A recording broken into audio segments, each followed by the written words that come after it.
continuando aqui sobre as mudanças de fase, né? Sempre aparecem muitas questões falando sobre ponto. A palavra ponto. Ponto de fusão, ponto de ebulição, ponto de condensação, ponto de solidificação. Ponto é a característica, é a temperatura característica dessa mudança de fase. Então, ponto de fusão é uma temperatura característica no qual determinada substância sofre fusão. O ponto de fusão da água, 0 graus, 0 graus Celsius. O ponto de ebulição já vai ser a temperatura característica que a substância sofre ebulição durante o aquecimento ou condensação durante o resfriamento.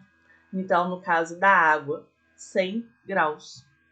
Ou seja, então tanto faz se está resfriando ou se está aquecendo sempre, ou entrando em ebulição ou em condensação, o ponto de fusão ali, o divisor de águas, vai ser 100 graus. E com relação a esses pontos de fusão, a gente fala muito da água, mas é legal a gente saber de outras substâncias, para a gente criar um parâmetro aqui, a gente fazer uma comparação. Então, você tem o álcool, água, álcool, que é o etanol, e o naftaleno. Então, a água, é legal a gente saber, né? É 0,100. Agora, para você fazer para congelar o álcool, você precisa de uma temperatura, olha, baixa, né? Menos 114 graus.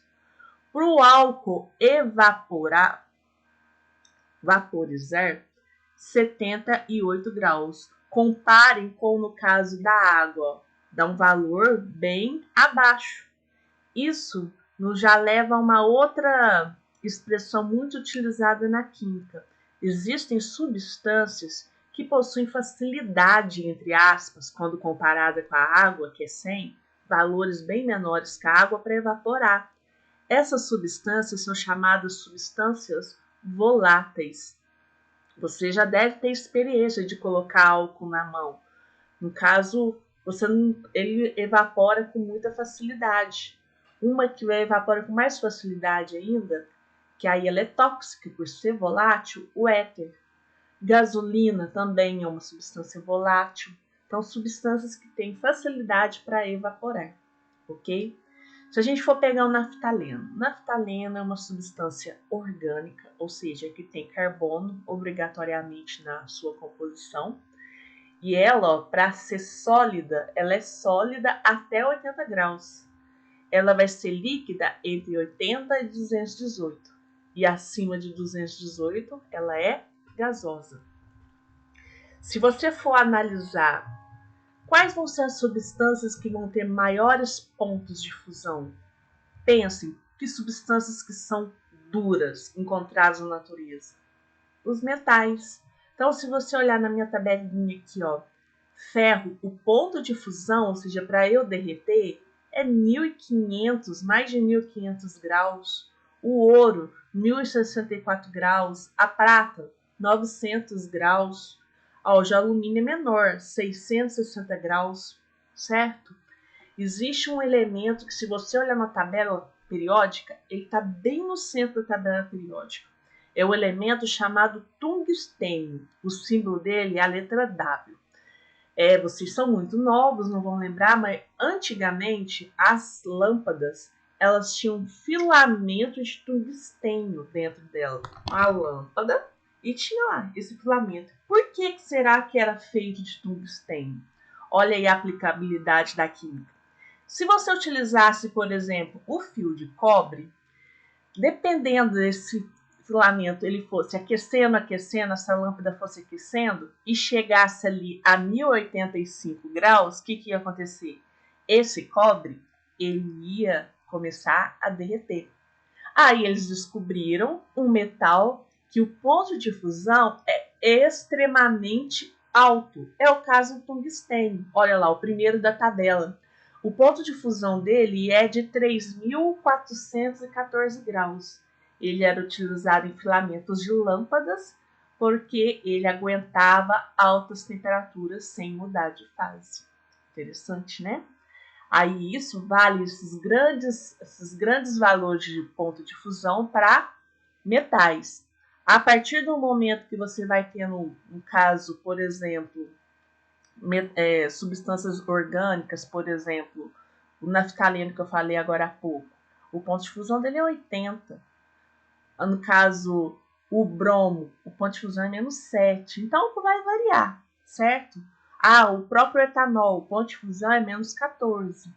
O oxigênio, no caso, o ponto de fusão dele, para você solidificar o oxigênio, menos 219 graus.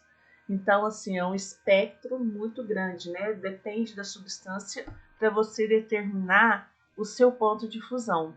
Por isso que na química a gente divide, né, entre as substâncias, até na tabela periódica, aqueles que são sólidos, aqueles que são líquidos, aqueles que são gasosos. Os sólidos, que são a maioria os metais, eles têm um ponto de fusão alto.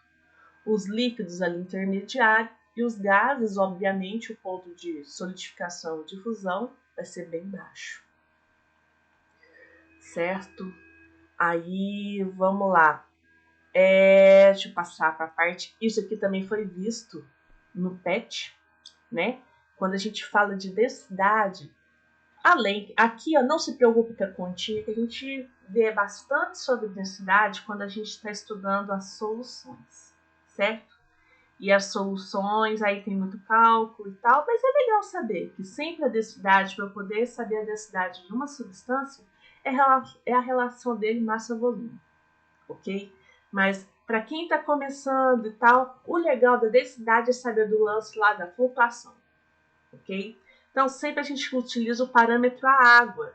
E sempre que se fala de densidade, se eu tenho a água, a densidade dele, como é massa, é tudo que vai ser medido em grama, quilograma, tonelada. E o volume, litro, centímetro cúbico, ml. Como a densidade é a relação massa-volume, a densidade da água é 1 grama por centímetro cúbico. Aí, para você saber o lance lá do que afunda ou boia, se a substância tem um valor inferior a 1, inferior à densidade da água, flutua.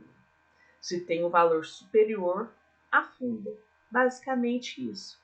Então, até nesse esqueminha aqui, ó, se você tem a cortiça e eu tenho o chumbo, a cortiça que é menor que 1, ela flutua. O chumbo, que é 11, que é bem superior à da água, afunda. É assim, bem comum acontecer essas questões que envolvem essa coisa de você analisar qual que vai flutuar, qual que vai afundar, certo? Vamos esmiuçar aqui, ó.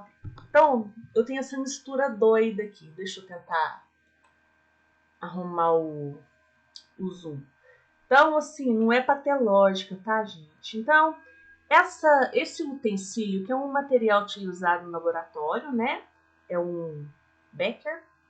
Aí, colocou cortiça, álcool, colocou álcool corante para poder visualizar, para ficar legal para estudar. Óleo de milho, plástico, água, borracha, xarope, uma bolinha de gude, vidro. Aí nisso, ó, eu tenho a água aqui no meio. Então, tudo que está aqui acima possui densidades menores que a água. Tudo que ficou aqui embaixo possui densidade superior da água. Aqui, eu posso considerar que houve uma mistura. Uma mistura meio besta, mas é uma mistura, não interessa. Mas isso serve para quê? Só para estudar, tá? Aí, eu posso considerar o seguinte: essa é uma mistura. Existem dois tipos de misturas: as misturas homogêneas e as misturas heterogêneas. Já vou falar para vocês um exemplo de uma mistura homogênea: o creme de leite. O creme de leite, ele tem o leite mesmo, se você for analisar, ele é uma mistura homogênea, porque eu vou ter a gordura, a lactose, os componentes ali que constituem uma mistura que vai ser o leite. Mas vamos considerar o creme de leite. Ele tem aquele aspecto de creme, você vê só um aspecto uniforme ali, você vê ele só branquinho e tal. É uma mistura homogênea. A mesma coisa o chantilly. Se eu pegar água e álcool, são dois componentes, tenho água e álcool. Vai dar para diferenciar um do outro?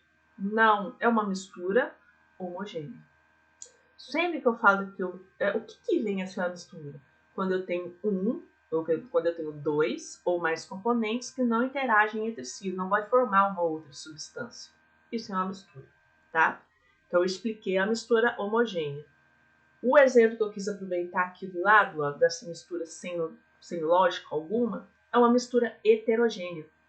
Porque, diferentemente do creme de leite, do chantilly, do leite em si, não vai ter aspecto uniforme, vai ter aspecto diferente ou aspecto não uniforme.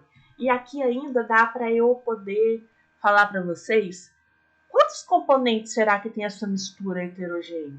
De quantas coisas que ela é feita? Então, é uma mistura heterogênea, vai ter 1, 2, 3, 4, 5, 6, 7, 8. 8 componentes. E se eu tivesse colocado um cubo de gelo aqui, quantos componentes teria? Continuaria tendo 8 componentes, porque o gelo é a água. Então eu posso ter o mesmo material com 2 estados físicos. Então não altera o componente, certo? Então o componente, para vocês guardarem, é do que é feito, quantos compostos que eu tenho ali. Só para guardar. Se a gente for olhar, é mais que isso, é para poder entender agora. E quantas fases eu tenho nessa mistura? Aí, será que eu tenho, no caso, você tem substâncias que estão no estado sólido e substâncias que estão no lado líquido. Então, no caso, aí dá para detalhar mais. Cada fase a gente considera como porção de matéria. Então, aqui a gente, se eu não tivesse colorido o álcool, ele estaria misturado com ele estaria misturado com a água, não é o caso. Então, no caso, quantos componentes? Eu tenho a cortiça, que está dando para ver, o álcool, no caso, o álcool, o óleo de milho, o plástico, a água, a borracha. Então, cada coisa que eu consigo ver aqui, aí vai ser chamado de componente, ok?